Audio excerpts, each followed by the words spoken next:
Merci surtout à vous pour cette invitation. Alors c'est un sujet qui est à la fois une question très spécifique et en même temps un sujet extrêmement vaste. Donc nécessairement il y a des partis pris, donc des oublis, vous voudrez bien me les pardonner. J'ai essayé surtout de voir un petit peu finalement qu'est-ce qui comptait, qu'est-ce qui était relevant pour la prise en charge des patients. Et la première question à mon avis c'est de faire la part entre ce qui est une activation du complément comme un surrogate marqueur de l'inflammation, mais ça je suis sûr que même dans un bouton d'acné il y a du complément, et surtout ce qui est la maladie dont la force motrice est l'activation du complément, et du coup avec pour corollaire la possibilité de changer le cours de la maladie en bloquant le complément. Et ça, c'est ça qui me semble pertinent. Ça, c'est donc le premier élément de réflexion sur lequel je vais essayer d'articuler cette présentation. Et la deuxième, c'est finalement qu'est-ce qui amène un patient en réanimation avec une activation du complément. C'est très souvent un lien avec un phénomène thrombotique. Micro ou macro, mais thrombotique. Et c'est remarquable de voir à quel point la cascade du complément et la cascade de la coagulation sont des cascades protéolytiques extrêmement proches par leur mode d'action et même avec des passerelles. Et c'est sur ces passerelles que j'aimerais un petit peu insister dans cette introduction pour montrer après dans les maladies comment ça peut interagir. Alors je ne vais certainement pas rentrer dans les détails sur toutes ces interactions car on y passerait beaucoup de temps. Je ne sais pas si j'ai un pointeur. Mais en tout cas, là, ce que je voulais vous montrer, qui me paraît le plus pertinent dans l'action du complément sur la cascade de coagulation, c'est que, vous le savez, la voie extrinsèque qui est activée par le facteur tissulaire, c'est principalement ce facteur tissulaire, il est principalement dans le compartiment, dans l'adventice des vaisseaux, dans le compartiment extravasculaire, et sa vocation est justement d'engager la coagulation dès qu'il y a une brèche vasculaire.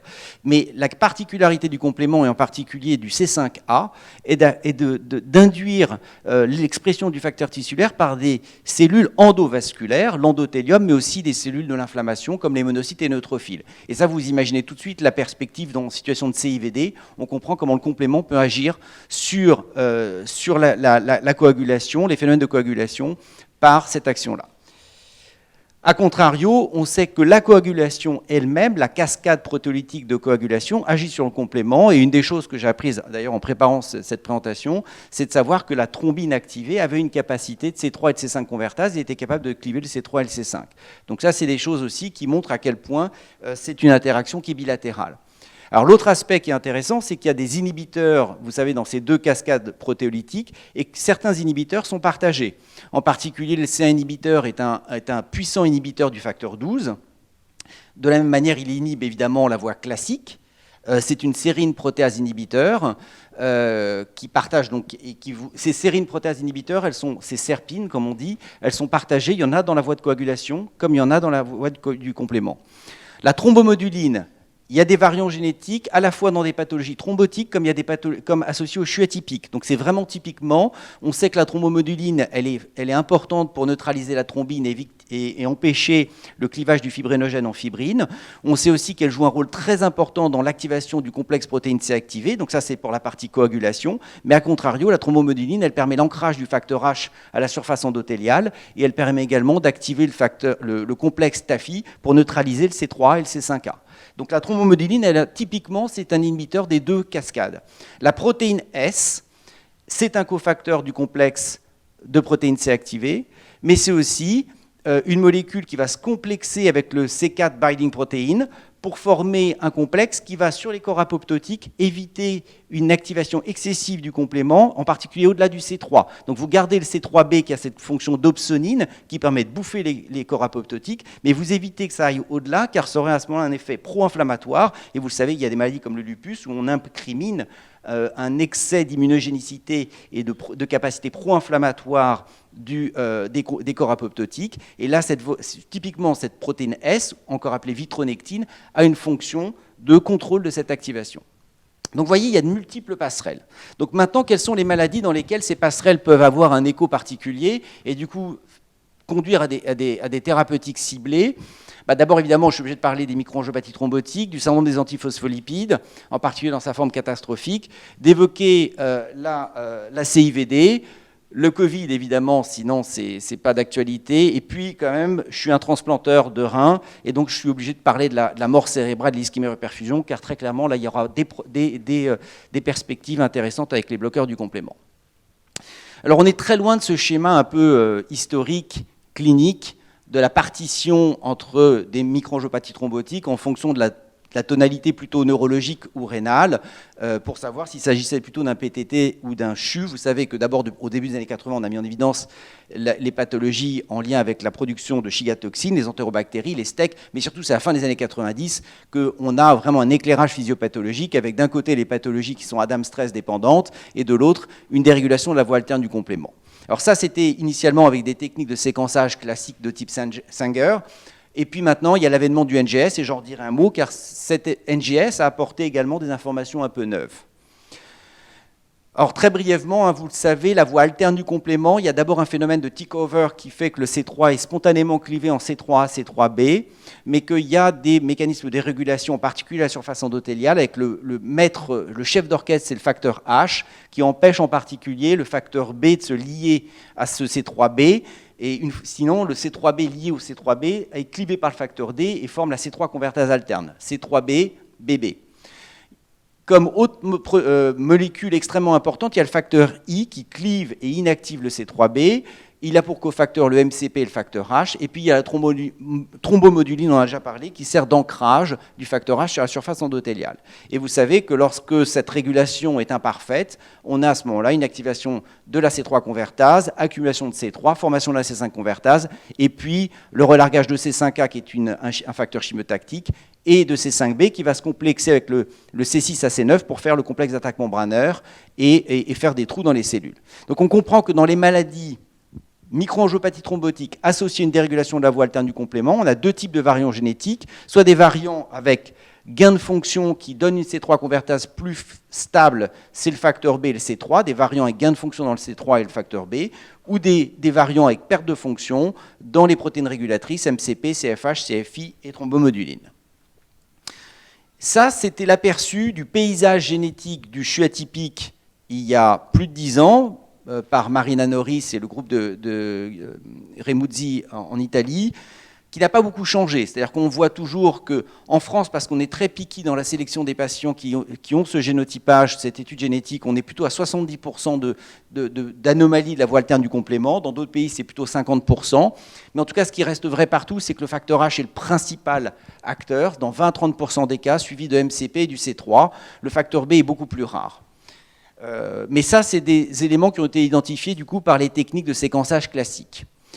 Alors, j'ai dit dans mon introduction que c'était important de montrer que ce complément, cette activation du complément était réellement la force motrice, et ça, on peut l'apprécier avec l'efficacité d'un bloqueur du complément. Et de fait, ce qu'on a montré dans la cohorte française, c'est que lorsqu'on bloque le complément et l'éculizumab, l'anti-C5, était disponible à la fin 2011 en autorisation de mise sur le marché pour le CHU atypique, et vous voyez qu'entre 2012 et 2016, sur une période de 4 à 5 ans, la proportion de patients ayant un CHU atypique en France dialysés, c'est ce qu'on voit les histogrammes gris, a diminué de moitié au profit des patients qui avaient des reins natifs fonctionnels, c'est les barres rouges, les barres violettes, ou un greffon rénal fonctionnel, c'est les barres rouges. Moi, je connais peu de néphropathies dont l'épidémiologie rénale a été modifiée en si peu de temps après la mise en place d'un nouveau traitement. Donc là, on est très clairement, et j'insiste peut-être un petit peu sur cet aspect-là, c'est-à-dire que dans le CHU atypique, on a l'expérience de la réponse à la plasmathérapie avec la correction des plaquettes et de l'anémie, et puis un début d'amélioration de la fonction rénale, mais ce que l'éculizumab a permis d'apporter, c'est vraiment de l'épargne néphronique, et là, c'est en se projetant sur le long terme pour prévenir la dialyse, et ça, c'est quelque chose qui se passe du coup parfois des semaines ou des mois après la sortie de réanimation, donc c'est important de garder ça en tête. Je sais que c'est un traitement extrêmement cher, mais peut-être que la discussion de son coût peut plus se porter sur la durée du traitement que sur la précocité du traitement, qui est essentielle pour l'épargne néphronique et préserver de la dialyse. Alors le NGS, qu'est-ce que ça a apporté? Le NGS, il a d'abord été mis en place par les Américains, et la première chose, premier message qu'ils ont immédiatement mis en évidence, c'est attention, si vous voulez dire des choses qui ont du sens, il faut être capable de contrôler avec des populations qui sont de la même origine géographique, de la même origine ethnique, pour ne pas dire n'importe quoi. Et une fois qu'on a pris ces précautions-là, le NGS, dans les microangiopathies thrombotiques associées à la dérégulation de la voie alterne du complément, c'est-à-dire le CHU atypique, a d'une part confirmé largement ce qu'on savait avec les séquençages classiques, c'est-à-dire que les mêmes acteurs, le facteur H, CD46, C3, CFI, facteur B, Mais il a également identifié, c'est ce qu'on voit à droite, je suis désolé, je ne crois pas que j'ai le pointeur là, hein, mais à droite, vous voyez également des gènes de la coagulation, plasminogène, thrombomoduline, et ce qu'on ne voit pas ici, c'est la vitronectine, c'est-à-dire la protéine S. Alors, ce n'est probablement pas des gènes qui, en soi, individuellement, peuvent expliquer à eux seuls le CHU atypique, mais par contre, ce qui est de plus en plus compris, c'est que c'est des gènes qui vont être modificateurs de phénotype. Et qu'on voit en tout cas typiquement dans cette maladie une intrication entre une susceptibilité génétique sur la voie du complément et sur la voie de la coagulation. Au milieu, il y a ces réarrangements un peu complexes de la zone CFHR, qui est en aval du facteur H, et qui là, pour le coup, nécessite une technique particulière qu'on appelle MLPA, Multiplex Ligation Probe Assay, pour identifier ces réarrangements. Donc ça restera toujours un temps expérimental incompressible et compliqué. Donc voilà, ça c'est pour redire exactement ce que je viens de dire, c'est-à-dire qu'on a les variants dans le complément qu'on connaît, et puis il y a en plus maintenant des variants identifiés dans la voie de coagulation, la vitronectine, la thrombomoduline, le plasminogène. Et ça, c'est probablement des gènes modificateurs. Alors, une fois qu'on a dit ça, est-ce que dans la prise en charge d'un patient, comment arrive-t-on au diagnostic, en particulier pour mettre en place ces thérapeutiques ciblées, comment arrive-t-on au diagnostic rapidement ? Ce qu'on avait essayé de faire il y a quelques années avec Chantal Loira, Fadi Fakouri et Véronique Frémaux-Bacchi, c'est de proposer une espèce d'algorithme qui était un petit peu qui différait selon l'âge. Finalement, chez un enfant, c'est relativement simple parce que il y a le PTT, c'est très rare, c'est les formes de Schulman, c'est exceptionnel, c'est déficit héréditaire. Donc c'est essentiellement les CHU Aztec, donc achigatoxine. La cobalamine C, on y pense quand il y a une hypertension artérielle pulmonaire, des troubles neuropsy, mais c'est quand même assez rare, les pédiatres y pensent. Le CHU à pneumocoque, ça parle, hein, dans 60% des cas, il y a une méningite, il y a une pneumonie ou un empième, mais dans 30% des cas, il y a une méningite. Et finalement, on arrive assez vite par élimination au CHU atypique. Donc le diagnostic du CHU atypique chez l'enfant, c'est finalement assez rapide. Et c'est pour ça que les pédiatres, quand on avait fait des réunions un peu de concertation, ils étaient très très pro-eculizumab à la fin de la semaine. C'est-à-dire qu'eux, ils arrivaient, c'était la première ligne. La STEC était négative, c'était eculizumab. Chez l'adulte, c'est plus compliqué parce qu'on a cette boîte noire, on a le PTT, il faut attendre la DAMS 13, il y a les maths secondaires, hein, qui sont dans des contextes d'adénocarcinome évolué, avec métamédulaire, les médicaments, et donc c'est un petit peu plus compliqué. Donc la question, c'est de savoir, est-ce qu'on a des outils, ou est-ce qu'on va avoir des outils pour arriver à un diagnostic direct de ces microangiopathies thrombotiques dont la force motrice est l'activation du complément. Alors il y a un essai qui a émergé en 2015, proposé par Brodsky, qui est, je crois, un des papes de l'HPN, qui finalement a essayé de récapituler ce qui se passe avec la cellule d'HPN. C'est-à-dire qu'ils ont invalidé PIG-A, le gène, sur des cellules qui ont une lignée cellulaire, et après mis en présence un dye qui va révéler ou non la mort de la cellule. Et ce qu'on voit ici sur le schéma de droite, c'est que lorsqu'on est avec du sérum de patients qui ont un PTT, on n'a pas d'induction de mortalité de ces cellules, qui encore une fois, donc parce que le PIG-A est délété, ils n'ont pas CD55, CD59 à la membrane, donc ils ont une susceptibilité accrue au complément. Donc, avec du sérum de PTT, aucune cellule meurt en présence de sérum de PTT. En revanche, avec le CHU atypique, on a une mortalité cellulaire, et donc là, on pourrait avoir un test qui donne très rapidement, en 24 heures, une réponse. Est-ce que cette maladie, cette microangiopathie thrombotique, est drivée par le complément? Alors, ce qui est surprenant, 2015, et après, rien. Aucune publication, ni par le même groupe, ni par d'autres groupes. Et en fait, ce qui manquait, c'était très clairement aussi la difficulté pour le diffuser et le commercialiser, c'était aussi un manque de contrôle positif. Donc ils ont fait cet effort avec ce papier un peu plus récent qui montre qu'avec la sialidase qui empêche le facteur H de se fixer aux acides sialiques et donc empêche la protection par le facteur H, on a un contrôle positif. Vous voyez que plus on augmente la sialidase, plus on induit la mort de ces cellules, ou avec de la chigatoxine classique qui donne les CHU Aztec. Donc là, d'un seul coup, intérêt potentiel pour une commercialisation ou pour une généralisation, on a un contrôle positif dans l'expérience. Autre test qui est en cours de développement, qui a été proposé d'abord par l'équipe italienne de Marina Norris, mais qui après, pour le coup, a été confirmé par un groupe hollandais et un groupe espagnol. C'est un test qui consiste à utiliser des cellules endothéliales, des lignées endothéliales qui sont préactivées à l'adrénaline ou à l'ADP ou non, et sur lequel on met du sérum de patient, et on voit s'il y a des dépôts de compléments. Et là, très clairement, ce que ça a permis d'identifier, c'est qu'il y a des dépôts de compléments qui sont très importants lorsque on pose du sérum de patients ayant un CHU atypique, ou en tout cas une microangiopathie thrombotique avec un variant susceptible d'expliquer une dérégulation de la voie alterne du complément. Donc ça, c'est quelque chose qui est peut-être intéressant. J'ai du mal à m'imaginer que ça puisse être standardisé et commercialisé. Ce que je sais, c'est que Mowgli Lequintrey, qui est une amie et néphrologue à Montpellier, a mis en place un PHRC national pour l'évaluer de manière prospective. Et donc, on aura probablement des outils, enfin des informations, des réponses pertinentes sur cette question dans quelques années, de savoir si cet outil peut être utilisé de manière prospective pour déterminer ou non l'intérêt d'avoir un blocage ciblé du complément. Enfin, la génétique. La génétique, aujourd'hui, quand vous demandez une génétique du complément, vous attendez 3 à 6 mois. D'accord. Est-ce qu'on peut rêver un jour d'avoir cette réponse en quelques jours? Évidemment, on a tous été interpellés par ce papier l'année dernière dans le New England, avec cet enfant qui arrive à jour 41 de vie pour des syndromes neurologiques et qui, 2 jours plus tard, au petit matin, il arrive à 22h et des brouettes, et qui, 2 jours plus tard, à 7h30, a un diagnostic génétique par un séquençage rapide et justement un algorithme qui va identifier très rapidement si le variant est pertinent, et mise en place d'un traitement donc c'est un déficit dans un transporteur de thiamine, mise en place d'un traitement par thiamine ciblé quelques heures plus tard, et l'enfant est transformé. Est-ce que ça peut arriver dans le champ des microangiopathies thrombotiques pour nous aider à diagnostiquer en quelques jours une maladie qui est déterminée par l'activation du complément? Aujourd'hui, Laurent Ménard à Tenon a déjà mis en place un diagnostic génétique extrêmement rapide avec une externisation hors APHP, donc ça lui vaut la foudre de certains, mais in fine, il apporte un service qui est quand même assez nouveau et remarquable. En tout cas, ce qu'il y a de sûr, c'est qu'en 2 semaines aujourd'hui, il donne des diagnostics génétiques pour toutes les néphropathies avec des exomes traités de manière extrêmement rapide.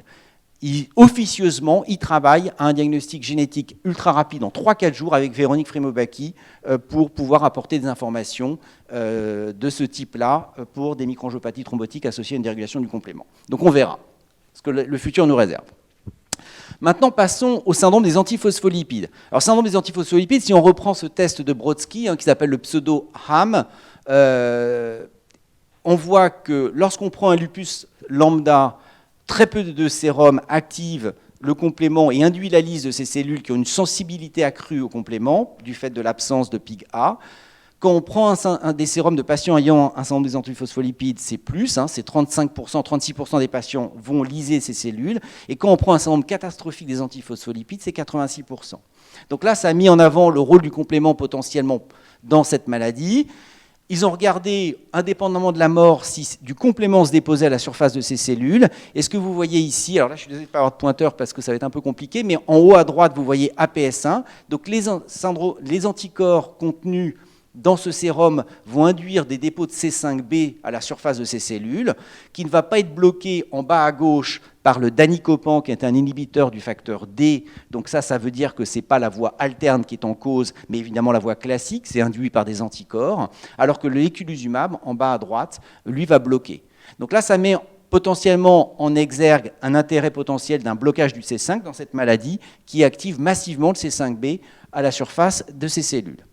Alors, un autre aspect du travail de cette même équipe, avec lequel je suis un tout petit peu moins confortable, c'est d'avoir proposé ce modèle-là, de dire que le syndrome des antiphospholipides, c'est un événement trigger qui va favoriser l'activation du complément et enchaîner une maladie thrombotique, mais que le CAPS, le syndrome catastrophique, il s'associe à une susceptibilité génétique pour avoir une activation du complément qui est encore plus importante et dérégulée. Donc c'est ce qu'on voit sur ce petit cartoon à droite. Et ça, cette conclusion-là, elle est basée sur ce qui est montré à gauche, c'est-à-dire qu'ils disent que pour le CAPS, ils identifient dans 60% des cas, c'est-à-dire plus que dans le flux atypique dans leur expérience, des variants des mutations, des variants probablement pathogènes ou pathogènes dans des gènes contrôlant la voie alterne ou l'activation du complément. Et si on s'intéresse un peu plus avec détail à ces variants, en fait, ce n'est pas du tout acquis que ça soit le cas, parce que la délétion de CFHR1, CFHR3, c'est un polymorphisme dans la population générale, ça concerne 8% des gens. C'est pertinent quand c'est associé à un anticorps antifacteur H, c'est présent dans 10% des patients avec un anticorps antifacteur H, parce que le CFHR1 est important dans la tolérance thymique du CFH, mais par contre, avoir une délétion isolée de CFHR1, ce n'est pas en soi un facteur de susceptibilité de faire un CHU atypique. Donc ça, c'est pas très confortable. Et le CR1 également, ça n'a jamais été mis en évidence comme un facteur de susceptibilité de faire un CHU atypique. Donc là, je pense qu'ils vont un petit peu au-delà de ce que les données montrent, mais en tout cas, c'est le modèle qu'ils proposent. Quid maintenant du blocage du complément dans le CAPS? Alors, il y avait cette publication un petit peu séminale dans New England où un patient qui avait fait un syndrome catastrophique, perdu ses reins, transplanté, initiation d'une prophylaxie par eculizumab, et ça se passe magnifiquement bien. La greffe se passe sans aucune récidive, la moindre manifestation thrombotique. Ça conduit à un essai thérapeutique de phase 2 qui a brillamment réussi à inclure 3 patients, parce que je pense que ça reflète toute la difficulté avec cette maladie-là. Et donc il faut saluer à cet égard ce travail rétrospectif français, qui certes ne tient que 11 patients, mais ça permet quand même malgré tout de montrer des petites choses. Et parmi ces petites choses, c'est qu'ils ont séparé les patients qui avaient répondu à l'eculizumab à ceux qui ne l'avaient pas fait. Et ce qu'on voit, c'est que les répondeurs ont peut-être une tonalité de microangiopathie thrombotique plus sévère au diagnostic et à la prise en charge, une thrombopénie plus marquée, une anémie hémolytique plus marquée, et que ceux qui ne répondent pas ont moins de composantes microangiopathie thrombotique sur des éléments hématologiques, mais par contre une insuffisance rénale beaucoup plus sévère et avancée. Alors maintenant, quid de la CIVD ? La CIVD, alors là je ne vais certainement pas m'aventurer sur cette thématique en présence de réanimateurs, alors que c'est quand même d'abord quelque chose de très complexe et que je n'y connais pas grand-chose, mais je vais rester dans les lieux communs. C'est une maladie gravissime qui peut avoir plusieurs facteurs déclenchants, au premier rang desquels les cancers, les infections, les traumas. C'est toujours un facteur de mauvais pronostic, hein, quelle que soit la cause, lorsque la CIVD est présente, c'est un facteur de mauvais pronostic, et c'est même un des éléments prédictifs de plus mauvais pronostic en cas de sepsis. Donc ça, c'est des lieux communs.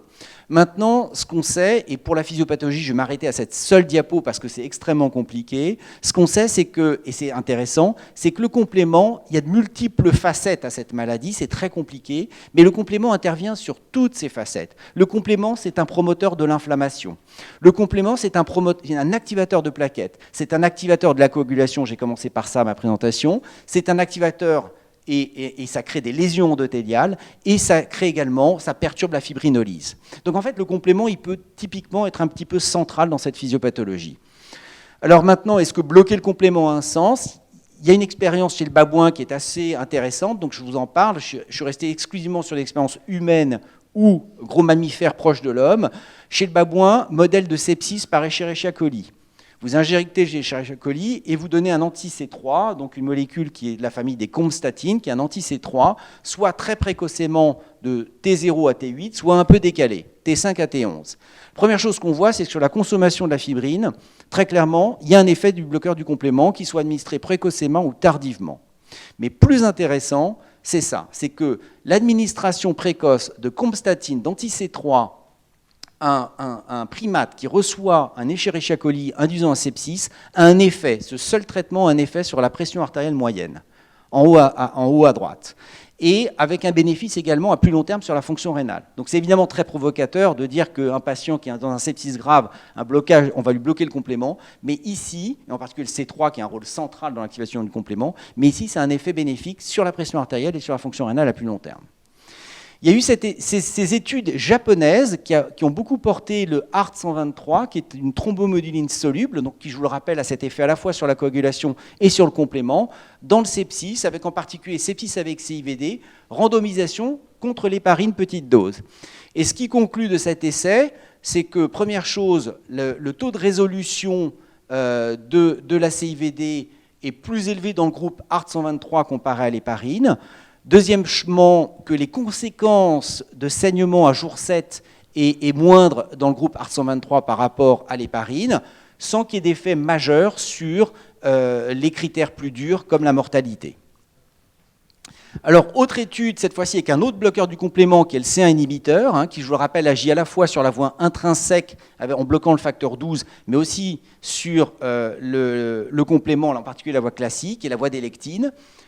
Donc le C inhibiteur, il est administré ici à des doses qui sont importantes. Attention, hein, 6000 unités, donc si pour un adulte de 60 kg, ça fait du 100 unités kg, sauf erreur de ma part, pour l'œdème angioneurotique, on est plutôt sur 20 unités kg. Donc c'est des doses plus fortes et surtout très rapprochées, 12, 24, 36 heures. Donc il y a vraiment une dose de charge en C1 inhibiteur, et à nouveau, comme chez le babouin tout à l'heure, une amélioration sur la fonction rénale à distance du sepsis.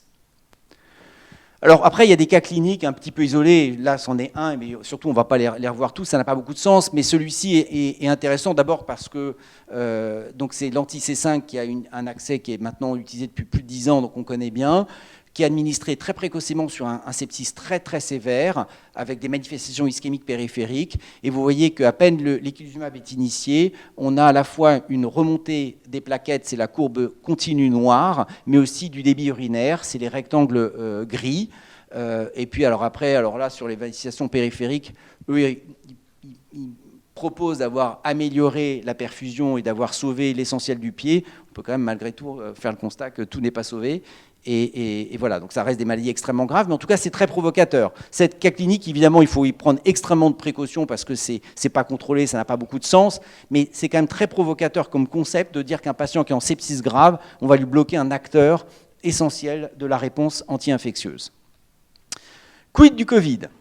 Le Covid, ça a été des choses qui ont émergé très tôt au cours de l'épidémie, c'est de montrer qu'il y avait un certain nombre de biomarqueurs du complément qui étaient positifs, qui étaient présents dans le sérum des patients avec des Covid. Et là, vous voyez, comparé à une grippe, les patients du Covid ont un C5b9 circulant qui est plus important que les patients avec grippe menant en réanimation. D'accord? C'est les patients menant en réanimation, grippe versus Covid. Par ailleurs, lorsqu'on compare les patients qui sont intubés versus ceux qui ne le sont pas, ils ont un C5b9 qui est également plus fort, donc il y a peut-être même un lien avec la gravité. Donc tout ça a attiré assez tôt, plus les phénomènes de thrombose qu'on a évoqués tout à l'heure, ce lien entre le complément et la coagulation. Très vite, le Covid s'est révélé comme une maladie associée à des phénomènes thrombotiques. Donc tout ça a attiré évidemment l'œil sur le complément. Alors il y a plein de publications, il a fallu en choisir une. J'ai choisi celle-ci, d'un PI qui était à Columbia, qui maintenant est à l'INEM à Necker, c'est la belle recrue, le beau mercato de l'été, et qui est parti d'abord de ce constat qu'un des éléments péjoratifs à l'admission pour une Covid, dans les antécédents, c'était la dégénérescence maculaire. Alors ça, je ne suis même pas sûr que ça soit noté dans toutes les observations aux admissions en réanimation, mais la dégénérescence maculaire était un élément péjoratif sur le pronostic. Alors évidemment, ils se sont interrogés de savoir pourquoi et quel était le lien physiopathologique. Et une des choses qui est ressortie, c'est qu'il y avait très vite, dans les prélèvements nasopharyngés de ces patients avec Covid, une corrélation entre la charge virale Covid et la présence d'acteurs du complément, d'acteurs effecteurs comme le C3, le facteur B, le C4B, le C2, mais aussi de régulateurs. SERPING G1, c'est le C1 inhibiteur, dont j'ai parlé tout à l'heure. C'est le gène qui code pour ça, et le CFH. Donc très clairement, un lien entre le complément. Mais c'est cette étude génétique-là qui est la plus intéressante, parce qu'ils ont pris sur un panel de gènes de 120 gènes, couvrant le complément, la coagulation et plein d'autres gènes de l'inflammation. Ils sont intéressés à savoir qu'est-ce qui était associé à un mauvais pronostic. Et tout ce qui est au-delà de la ligne pointillée verte sont des variants génétiques qui sont trouvés en excès dans la cohorte de patients qui a un mauvais pronostic. Donc là, on identifie les variants qui sont associés à un moins bon pronostic. Sur une première cohorte, avec une deuxième cohorte de validation que je vais vous montrer derrière. Et ce qui ressort, les gènes qui ressortent, c'est des gènes du complément et de la coagulation. On a CD55, qui est un régulateur membranaire, CFH, 4-1BB binding protein, SERPING1, c'est C1 inhibiteur, C3, et des gènes de la coagulation, avec notamment l'alpha-2 antiplasmine, un SERPIN F2, c'est aussi une SERPIN qui, elle, joue un rôle dans le contrôle de la fibrinolyse. Donc c'est un inhibiteur de la fibrinolyse, donc un agent pro-coagulant. Et le F3, c'est le gène qui code pour le facteur tissulaire. Et ça a été confirmé dans une cohorte de validation après coup, c'est les mêmes gènes qui ressortent. Donc une grande pertinence. Et alors maintenant, est-ce qu'on peut utiliser un biomarqueur plus facile d'accès, immédiatement efficace pour identifier les patients qui ont cette dérégulation excessive du complément? On revient sur notre test de Brodsky avec ces cellules TF1 modifiées, invalidées pour PIG-A. Et ce qu'on voit, c'est que les patients qui sont ventilés ont peut-être une activation, une lyse cellulaire plus importante que ceux qui ont une consommation d'oxygène, enfin un besoin en oxygène plus faible. Donc il y a peut-être là, ici, c'est fragile, hein, je ne suis pas sûr que ce soit des données extrêmement robustes, mais peut-être ici une tendance à corréler ce test in vitro avec un moins bon pronostic, en tout cas avec un besoin d'assistance ventilatoire. Alors ça, je vais passer, mais ça, c'était essentiellement pour montrer avec ces tests de dépôt de compléments à la surface de ces cellules qu'un des mécanismes potentiels évoqués, c'est que le Covid empêchait par sa liaison aux éparines sulfate la liaison du facteur H et donc diminuait la capacité de régulation du complément à la surface. Bon, enfin, ça, c'est un des aspects expérimentaux qui a été exploré, il y en a d'autres. Un des autres qui est intéressant, en revanche, c'est celui-ci.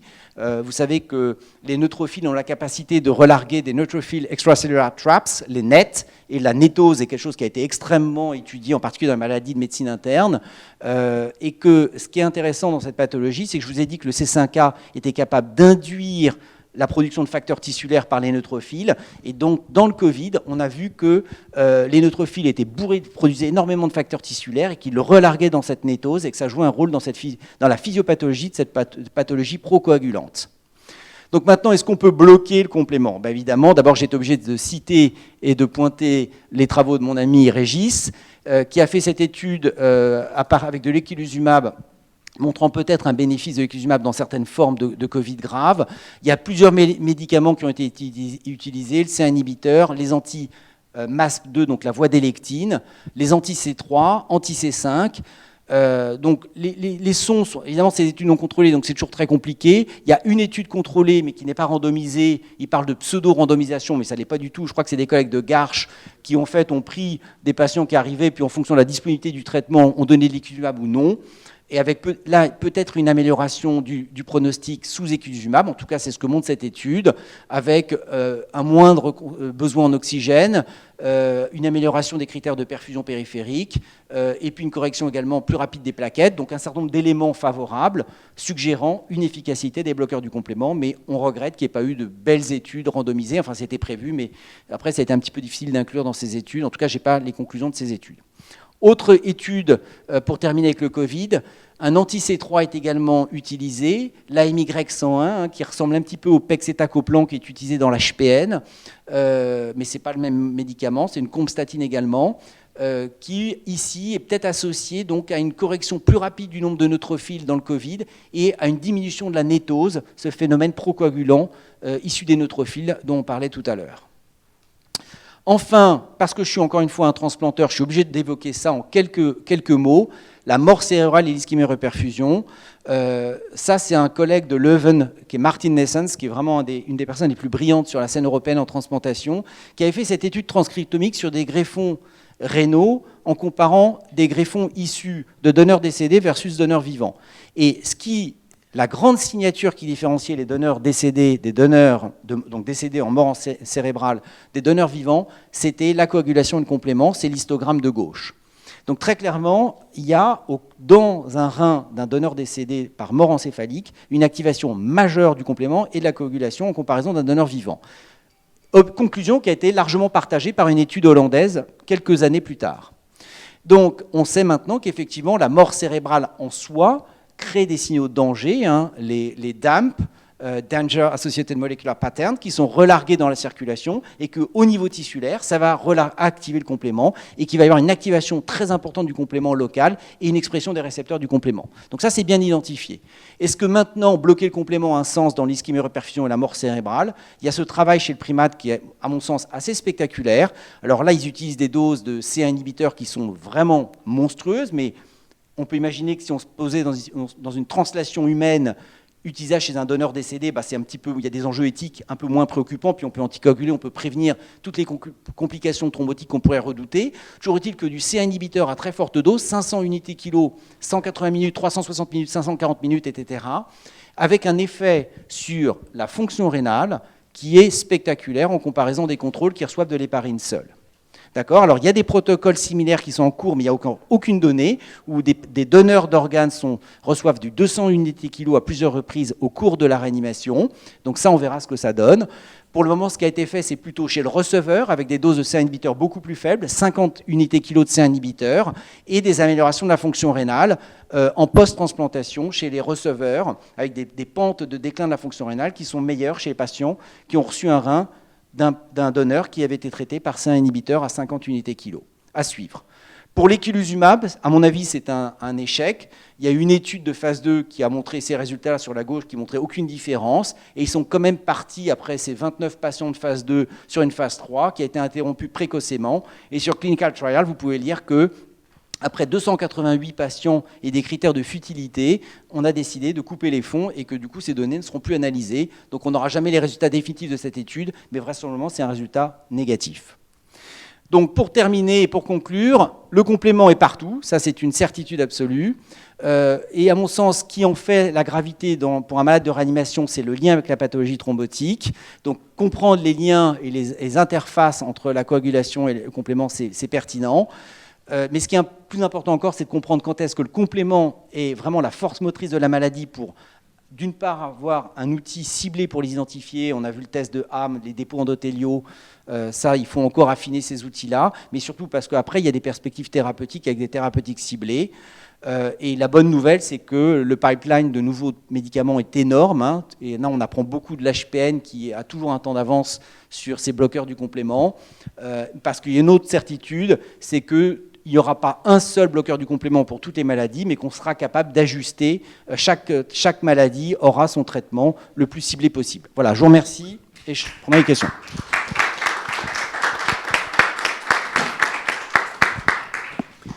Merci beaucoup, Julien. Toujours très complet, très intéressant. Est-ce qu'il y a des questions dans la salle? Allez, Igal.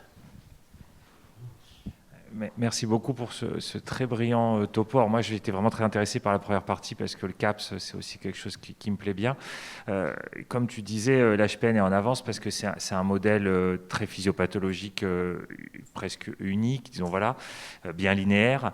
Dans ces pathologies, ou même dans le SHU atypique, dans la pathologie comme le CAPS, où on a on a l'immunité acquise, l'inné, on a du toll-like, on a plein de choses dedans, on a plutôt l'impression que les bloqueurs du complément, c'est des thérapeutiques complémentaires justement à d'autres, quoi. C'est-à-dire, donc c'est pour ça qu'on a un peu de mal. Et le papier de Cécile Hennig de Blood, là où nous on avait nos patients aussi, on voit bien que l'expérience de l'éculizumab dans le CAPS, on est un peu déçu finalement parce que finalement, ça marche plutôt pas quand on fait du rétrospectif. Est-ce qu'on aura les moyens de faire une vraie étude prospective? Non, parce que la pathologie est trop rare. Il faudrait se lancer sur les études internationales. Et en tout cas, on n'a pas les bras en France pour le faire. Mais donc, voilà, ma question, c'est plus, comme tu le dis, il faut voir dans quelle maladie le complément il est vraiment force motrice des symptômes. On a l'impression que beaucoup de ces pathologies, que ce soit le Covid, que ce soit la CVD, c'est des pathologies tellement intriquées avec plusieurs mécanismes qu'il va falloir utiliser un peu de tout. Et presque, on se pose la question, on l'avait avec le Covid, mais est-ce que finalement, il ne fallait pas mettre 10 traitements associés, quoi? Tu vois, est-ce qu'il ne fallait pas bloquer l'inflammation avec le TOCI, mettre de la cortico? Est-ce qu'il ne fallait pas mettre un peu d'éculi? Est-ce qu'il fallait pas... Et on a l'impression qu'il faut empiler plus qu'autre chose. C'est juste un commentaire. Je ne sais pas ce que tu en penses. Non, mais c'est complètement. C'est des maladies qui ont plusieurs bras armés et le complément en est un. Après, ce qui évidemment est dommage, c'est qu'il n'y ait pas eu typiquement ces outils in vitro testés sur des patients qui avaient reçu des bloqueurs du complément pour voir ceux qui ont répondu, peut-être avec le plus de conviction, étaient ceux qui avaient ces marqueurs in vitro prédictifs d'activation du complément. C'est ça qui nous manque un petit peu. C'est un lien entre ces outils et la réponse au traitement. Et je pense que c'est typiquement ce que veut faire Mowgli avec ses dépôts endothéliaux sur la cellule endothéliale, c'est être capable de dire, voilà, là, c'était en aveugle, on n'a pas eu les résultats, il a été traité par l'éculizumab, il a répondu, il avait un test qui déposait massivement, et à ce moment-là, se servir de ces outils dans la démarche thérapeutique. Pour le moment, on n'a pas encore ce lien-là. Julien, merci. C'est un topo plein de lumière. On pourrait d'ailleurs le réécouter tout de suite. On capturerait des trucs qu'on a ratés la première fois. Bon, à part le fait qu'un donneur familial, en plus de fait de donner un rein, reçoive de l'éculizumab, ce qui est quand même pas tout à fait anodin. Je ne savais pas que c'est... J'ai pas mal de questions et de commentaires. La première, c'est, bon, je pense que pour les malades qu'on a, parce qu'on a traité aussi des malades des CAPS avec, on le fait tellement tard, à un moment où les malades sont en défense multiviscérale, que je ne pense pas qu'on puisse être conclusif sur les données existantes aujourd'hui. Il faudrait le faire le plus tôt, beaucoup plus tôt, beaucoup plus tôt, pour pouvoir... On le fait vraiment quand ils sont en pré-mortem. Et ça en a sauvé un ou deux, donc voilà. Donc, la deuxième chose, c'est sur... donc finalement, le complément va être un effecteur majeur dans la maladie thrombotique microvasculaire. Et ce qu'on peut en attendre, c'est deux choses. Un, c'est la réversibilité des déférences d'organes. Et la deuxième chose, c'est un effet sur la maladie qui a généré donc la target de tout le bazar en question, que ce soit un sepsis, un auto-anticorps ou quoi. Donc ma question, c'est finalement, pourquoi ne pas avoir une étude beaucoup plus large sur ces malades qui sont quand même très graves, dont on peut les reconnaître cliniquement, et avec des biomarqueurs très faciles. C'est un peu ce qu'on a fait dans le Covid, parce qu'on était forcé de gérer des milliers de patients. Pourquoi est-ce qu'on ne le ferait pas sur des données? Le diagnostic de la thrombose microvasculaire, il est clinique. Il est quand le malade arrive avec des éléments périphériques. Mais pourquoi ces malades-là ne seraient pas traités plus précocement? Et donc ça m'amène à mon deuxième point, c'est est-ce qu'il faut qu'il y ait l'évidence qu'il y ait une dérégulation de la voie alterne du complément pour que l'éculizumab marche? Parce qu'on a quand même des exemples où ça n'est pas le cas. Alors ça, c'est une bonne question, mais je ne suis pas sûr qu'elle soit tranchée. Ce qu'il y a de sûr, c'est que, par exemple, dans les microangiopathies thrombotiques post-greffe de moelle, il y a des évidences d'activation du complément, et on sait que la réponse à l'éculizumab, elle est très inconstante. Elle est peut-être un petit peu supérieure dans l'inhibiteur de la voie des lectines, anti-MASP2, mais ça, il y a tellement peu de données publiées et disponibles que c'est compliqué de conclure. Donc c'est vrai qu'aujourd'hui, j'ai été un petit peu péremptoire en disant qu'il faudrait un lien entre ces bioassays et la réponse au traitement. Ça, c'est quelque chose qui manque. Ça, c'est quelque chose qui manque. Et il faudrait le faire de manière prospective. Ce qu'il y a de sûr, c'est que dans ces microangiopathies thrombotiques, par exemple, induites par les médicaments, où là, on a vraiment la première lésion, elle est induite par la drogue qui va créer la lésion endothéliale. Là, on a bien vu qu'on n'a pas du tout les réponses à l'éculizumab qu'on a pu voir dans d'autres maladies où on pense que le complément joue un rôle plus moteur.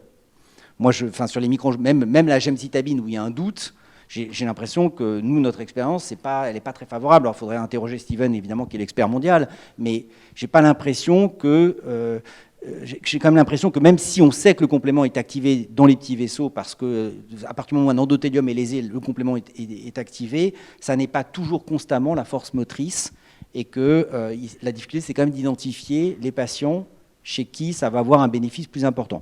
Après, sur la perfusion des organes et la restauration des organes, ça c'est un élément essentiel. Nous, on a vu des sorties de dialyse après 3, 4, 6 mois.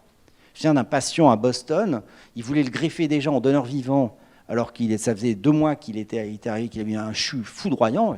On avait dit, mais attendez, et j'ai eu des infos récemment, la patiente a 130 micromol de créatinine. Elle a fait 6 mois de dialyse. Donc ça aussi, c'est la restauration tissulaire, et il faut être, sur ces organes qui ont souffert d'ischémie, il faut être patient parfois. Mais du coup, ma question, c'est est-ce que parce qu'un médicament est cher, on est obligé de l'utiliser différemment des autres? L'antibiothérapie, elle marche chez 30% des malades qui la reçoivent. Les drogues vasoactives, elles marchent chez 10 à 15% des malades qui les reçoivent. Voire pour certains, elle est toxique. Elle va avoir un effet inotrope, chronotrope à l'envers, etc. Donc ma question est, pourquoi être aussi exigeant avec une molécule qu'on pourrait donner à un plus large nombre de malades, maintenant qu'on sait mieux la manipuler, pour espérer qu'il y en ait 30% qui en bénéficient? Mais là, tu parles de quoi? Des patients avec sepsis qui ont des perfusions Alors, le problème, c'est qu'on les étiquette sepsis, mais il y en a plein qui sont étiquetés sepsis qui n'ont pas ça. D'accord. Qui n'ont pas, en tout cas, ni de foyer clinique, ni de documentation microbiologique. D'accord. Ils sont étiquetés sepsis parce qu'ils ont la définition du sepsis avec la déférence d'organes. Mais ces malades-là qu'on voit en réa, qui n'ont pas à l'évidence la péritonite ou la pneumonie ou je ne sais quoi, et qui vont avoir cette déférence multiviscérale dont on sait très bien qu'elle va dégringoler, avec des éléments cliniques de maladies thrombotiques microvasculaires, c'est là qu'il faut essayer. En fait, il faut prendre le chapeau le plus haut possible. Ça, je rêve de voir cette étude-là, si tu peux la faire. Oui, il faut la faire. Je vais juste compléter parce que c'est vrai que, bien sûr, c'est-à-dire que dans les maths post-allogreffes, ce qu'on sait sur le peu de malades qu'on a traités et ce qu'on a publié, c'est qu'en fait, si on a une maths post-allogreffe que j'appellerais isolée, c'est-à-dire qu'en gros, on n'a pas de cause infectieuse, on ne retrouve pas de cause évidente et surtout, on a une maladie du greffon contre l'autre qui est contrôlée.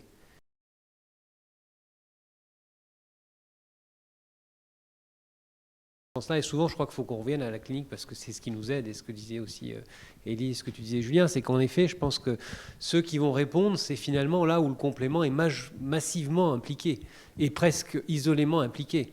Et du coup, c'est sur ces formes-là qu'il nous faudrait être efficace. Et après, je ne sais pas si finalement c'est le fait d'agir tôt ou si c'est le fait de mieux comprendre ces maladies et d'avoir des marqueurs indirects, d'activation du complément. Je vois sur les malades qu'on a traités pour le Covid, ils étaient tous prémortem, hein, très honnêtement, c'était du compassionnel, les 8 malades que tu as rapportés.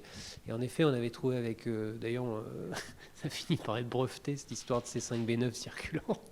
Mais bon, et en effet, c'est ceux-là qui ont répondu. Donc on peut être amené aussi à avoir des marqueurs, mais encore faut-il les définir. On avait eu, nous, l'idée, tout le monde là, mais de faire cette étude dont parlait Elie, c'est-à-dire qu'on ait une espèce de clinico-biologie des patients très graves et de pouvoir à la fin voir à qui on a rendu service.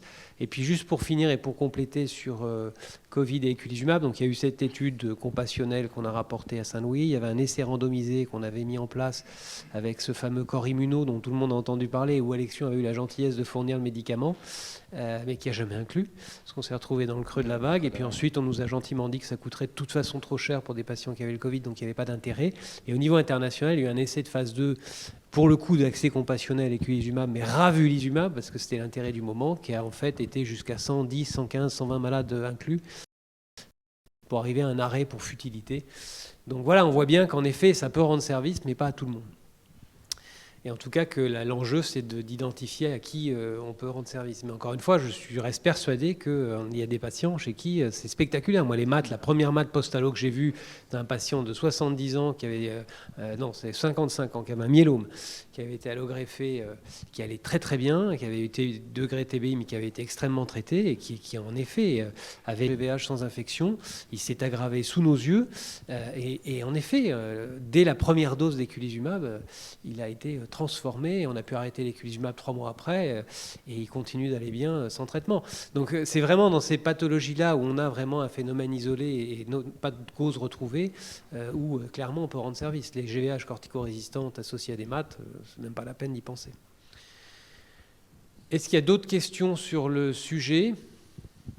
Eh ben, je ne sais pas s'il y a des pédiatres dans la salle. C'est vrai que ça aurait été... Ouais. Et puis j'ai une dernière question, mais vraiment de mécanistique pour Julien, parce que je ne peux pas ne pas te la poser, mais vu ce qu'on vit en ce moment, est-ce que tu penses qu'il vaudrait, dans ces pathologies ou compléments médiés, est-ce qu'il vaut mieux bloquer en proximal ou en distal? On n'a pas l'impression, finalement, on a l'impression qu'il y a même t'as montré des choses qui pourraient presque dire l'inverse. Alors, je pense qu'il n'y a pas de règle générale, ça dépend vraiment pathologie par pathologie. Dans l'HPN, vous êtes bien placé pour savoir que quand il y a des hémolyses qui persistent sous eculizumab avec des dépôts de C3 sur les globules rouges, le blocage plus haut de la voie alterne apporte un vrai bénéfice.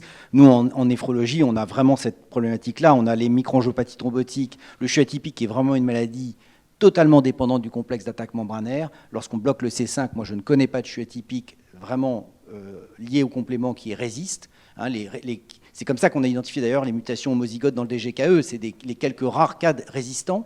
Donc ça, c'est la première chose. Alors qu'à contrario, on a les maladies à dépôt de C3 qui sont une dérégulation de la voie alterne en phase fluide et non plus à la surface endothéliale. Parfois, c'est les mêmes facteurs, c'est le facteur H, mais au lieu d'être dans la partie C-terminale du facteur H qui lie l'endothélium, c'est dans la partie enzymatique N-terminale. Et donc là, c'est la dérégulation en phase fluide de la C3 convertase qui conduit à des dépôts de C3 dans le rein, dans le mésangium. Et ça, on sait que l'éculizumab, ça ne marche pas bien et qu'on attend les bloqueurs du C3, du facteur B et du facteur D avec énormément d'impatience. Oui, donc on voit bien encore une fois qu'il faut qu'on comprenne mieux la physiopathologie. Merci beaucoup, Julien. Et maintenant, je laisse la parole à Elie pour la deuxième partie.